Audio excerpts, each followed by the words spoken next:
So here we are with another Roll for Crit mini episode from Gen Con 2014.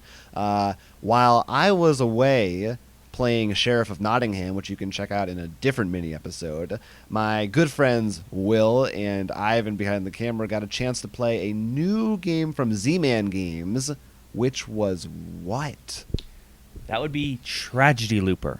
Now, for those who don't know, this is, or haven't watched any of our videos, this is one of the games I was most anticipated for number 10, I believe. I will say I did not get it, but we got to play it, so second place. You did not own it. Yes. But you got it. Yeah. Anyways, so the game works as there is one person who is the mastermind. This is like the villain who controls all the bad things. He sort of knows all. And then there are three other players, and they're the ones who are the protagonists, and they're working to try and stop whatever bad thing's going to happen. The mastermind usually chooses one main plot and a subplot. This sort of tells you what characters are in the game, and of these characters, where do they go, and what are they? Whether they're a murderer, whether they're a cultist, whether they're a time traveler. There's a lot of different roles these guys can do, and because of these roles, we'll give them special abilities that the mastermind can take during his turn. So the way the game works is first the mastermind plays 3 cards face down. And then it's up to the players to try and guess what those cards are and maybe counteract them. This unfortunately can lead to actually helping him, which we learned the hard way. In the game, one of the people we had was a serial killer who kills at the end of the day if someone's in his spot. Can I just make a guess? Yeah. Did they do it? Did we move the them? Serial killer.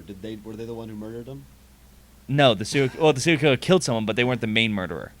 Oh. Yeah, there's 2. There was the killer, and then there's a serial killer. It's really confusing. The killer's sort of like, the main villain that you're trying to catch, and the serial killer's just more like a red herring, He's but your still mini bad. boss. Yes. So we accidentally moved someone up because we were just trying to. I believe we were just trying to move things around. Like, we had no way to know. And then all of a sudden we hear at the end of the day, and the guy's like, "Yeah, that person just died," and we're like, "What?" And so what I was focusing on, because if you fail to stop the event, you go back, you loop back in time, and it resets. And you, depending on the scenario, you have a certain amount of loops before it's inevitable. We had 3. So for our first loop, I was focusing on a card who was the businessman. He has the ability, if you give him enough, you can give characters, I forget what they were called, like they're these little hearts. It's like honesty, goodwill, that's what it's called, goodwill. If he has enough goodwill, he would reveal his ability. So am I correct in assuming you did not have your own characters? You were playing as players doing things to those. It's like we are, but we're not the ones on the field. We're right. like, you don't have a figurine. Yeah, or maybe you were their descendants or something, and I don't know. Maybe it says in the booklet. Yeah, but so I got enough goodwill on him. I'm like, all right, we're gonna hear what this guy's role is, and then the mastermind goes, he decides not to tell you, and I'm like, what? And it turns out certain roles.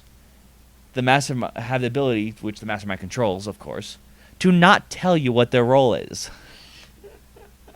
That's convenient. Yes, it was really convenient. So it pretty much just happened that that end of the second turn, there are also subplots, like the subplot, like we said, but they're like not the main thing he's trying to do, but they can also end the loop. Because we're trying to protect this one person who we don't know who it was yet, who's called like the key person. And in our scenario, on the second day there's a chance of a murder, and then on the third day there's a chance of a suicide. Why not? Yes. And tragedy. It's called Tragedy Looper. Of course, on the second day, the key person was killed, and we looped back. So we were like, okay, we found the key person, and we didn't know what anyone else was. So day 3. No, day 2. Oh, Day, but oh then no, what no, happened on day 3? we haven't reached it. When They the key person died? dies, we looped. So we go back to day 1.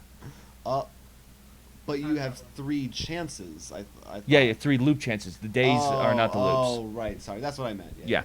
So Of course, on the second loop, same thing happened. I don't know how, but same situation. We got no new information. We pretty much lost the whole turn. So on our final one, we finally were moving around, but the guy, our guy, was just able to move the killer in because we didn't expect him. We didn't expect him to move a girl when we thought he was going to do something else, which he did, and we lost the game.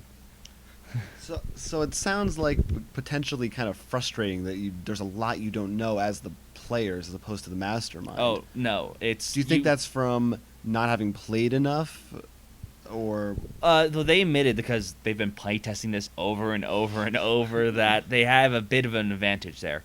Yeah. But they also admit they've seen that they think the win ratio for the protagonist, us, was about, I think, 40%. I mean, hey, I think that's not necessarily a bad thing if it's a difficult game for you to overcome. It makes it potentially better when you win. But it was still a lot of fun. It was that sort of, if you love those kind of games when you're scratching your head like Letters to Whitechapel, that actually, we played that before and I made a wrong turn which let the guy get away. I sort of felt like that at one point because I thought I made a mistake, but I was right. So it does, how much of do you know how much of the story the mastermind has is in their book and how much is they actually get cards. To do? Uh-huh. Like everyone has their own little personal hand to do actions, and then he has like 2 little story cards that he always checks on whether things trigger or not. Interesting. Yeah, I'm curious to see what it's like to play that side versus the other side and everything else. Unfortunately, we couldn't get sold out for us, but I watched you guys play it. It seemed pretty fun, at least part of your game, and I want to check it out. So do I. I want to get it. If you want to get it too, or anything else about Tragedy Looper or another Gen Con game, don't forget you can send us an email about it, rollforcrit@gmail.com.